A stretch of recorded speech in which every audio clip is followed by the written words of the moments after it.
ಅಡ್ಡ ಹೋಗೋದೇ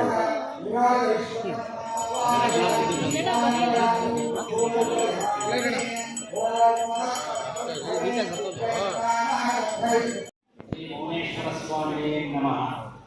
ಓಂ ಶ್ರೀ ಗಾಯತ್ರಿ ವಿಶ್ವಕರ್ಮ ಪರಬ್ರಹ್ಮಣೇ ನಮಃ. ಮುಖಮಂಟಪ ಶಿಖರ ಕಾಣುತ್ತದೆ. ಮುಖಮಂಟಪದಲ್ಲಿ ನಾವು ಎಂಟ್ರಿ ಆಗ್ತೀವಿ. ಆಮೇಲೆ ಒಳಗಡೆ ನಾವು ದೇವಸ್ಥಾನದ ಆವರಣಕ್ಕೆ ಹೋಗ್ತೀವಿ ನಾವು. ಮತ್ತೆ ಮಧ್ಯ ಮಂಟಪ, ರಂಗಮಂಟಪ, ನೆಕ್ಸ್ಟ್ ಏನಿದೆ ಗರ್ಭಗುಡಿ.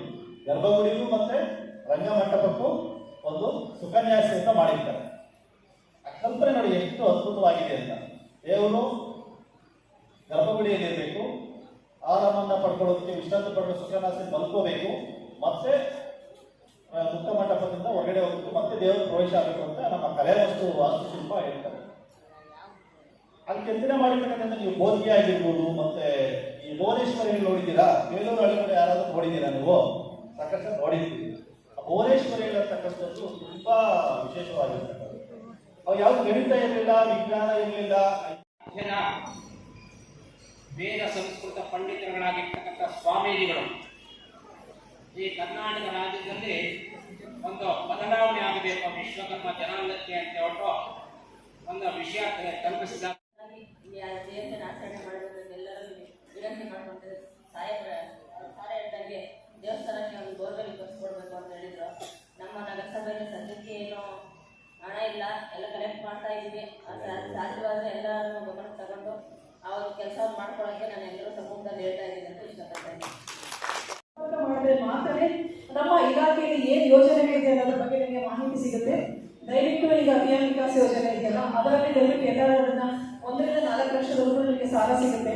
ಅದಕ್ಕೆ ಸಿಂಪಲ್ ಆಗಿರ್ತಕ್ಕಂಥ ದಾಖಲಾತಿಗಳನ್ನು ಕೇಳ್ತಾ ಇದ್ದಾರೆ. Aadhaar card, bank passbook xerox, ಮತ್ತೆ ನಿಮ್ಮ ಏನು ID ಕಾರ್ಡು, ಏನಾದ್ರು ವಿಶ್ವಕರ್ಮದಲ್ಲಿ ಏನು ಕೆತ್ತನೆ ಕೆಲಸ ಮಾಡ್ತಾ ಇದ್ದೀರ ಅನ್ನೋದ್ರ ಬಗ್ಗೆ ಒಂದು ID ಕಾರ್ಡ್ ಇಶ್ಯೂ ಮಾಡ್ತಾ ಇದ್ದಾರೆ.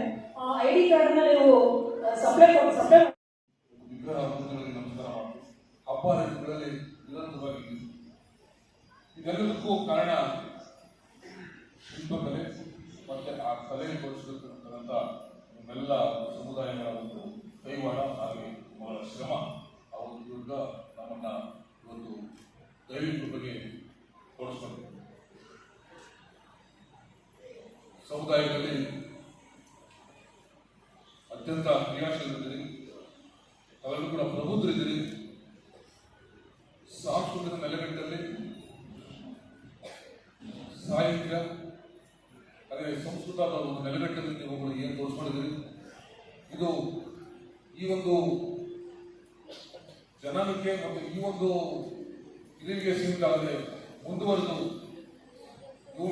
ಯುವಕರಿಗೆ ಈ ಕಲೆನ ನಾವು ವರ್ಗಾಯಿಸಬೇಕು. ಅದರ ಮೂಲಕ ಮುಂದಿನ ಪೀಳಿಗೆ ಈ ಒಂದು ಏನು ಆ ಒಂದು ನಿಮ್ಮ ಕಲೆ ಇದೆ ಅದು ಯಾವತ್ತೂ ನಿರಂತರವಾಗಿ ಶಾಶ್ವತವಾಗಿ ಸಿಗಬೇಕು.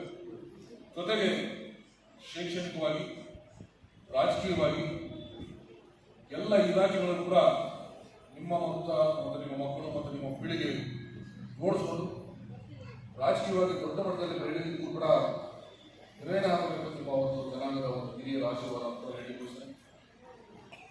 ಹಾಗಾಗಿ ನಮ್ಮ ಜಗನ್ನಾಥ ನಾವು ಮಾತಾಡ್ತಾ ಇದ್ದಾವೆ, ಪದೇ ಪದೇ ಹೇಳ್ತಿದ್ವಿ, ನಮಗೆ ಆ ಕಾಳಿಕಾಂಬ ದೇವಿಗೆ ಪರಿಶುದ್ಧವಾದ ಒಂದು ನೀರಿನ ಅವಶ್ಯಕತೆ ಇದೆ. ಟ್ಯಾಂಕಲ್ಲಿ ಒಡಿಸ್ಕೊಳ್ಳೋದೊಂದು ಕಠಿಣ ಕೆಲಸ ಅಲ್ಲ, ಇದು ಅಷ್ಟು ಪವಿತ್ರ ಅನಿಸೋದಿಲ್ಲ. ಹಾಗಾಗಿ ಅವರು ನಮ್ಮಲ್ಲಿ ಕೇಳ್ತಾ ಇರ್ತಕ್ಕಂಥದ್ದು ನಿವೇಶನ ಕೇಳ್ತಿಲ್ಲ, ಪೆಂಡಿಂಗ್ ಕೇಳ್ತಿಲ್ಲ, ಕೇಳ್ತಾ ಬೋರ್ವೆಲ್ ಒಂದೇ. ನಾಳೆ ಬೆಳಿಗ್ಗೆ ನಿಮಗೆ ತೆಗೆದು ತೋರಿಸಿ ಕೆಲಸ ಬರ್ತದೆ, ಬೋರ್ವೆಲ್ ಬರ್ತದೆ. ಆ ಬೋರ್ವೆಲ್ ಹಾಗಾಗಿ ಈ ಸಮಯದಲ್ಲಿ ನಮ್ಮ ಹೇಳಿಕೊಳ್ತೇನೆ, ನಾಳೆ ಬರ್ತಕ್ಕಂಥ ಒಂದು ಬೋರ್ವೆಲ್ ಬಳಸ್ಕೊಂಡು ನಿಮ್ಗೆ ಯಾವ ರೀತಿ ಅವರ ಅವಶ್ಯಕತೆ ಪೂರೈಸಿಕೊಳ್ಳುತ್ತೆ ಶಬ್ದದಲ್ಲಿ ಹೇಳಿಕೊಳ್ತಾ ಇದ್ದಾರೆ.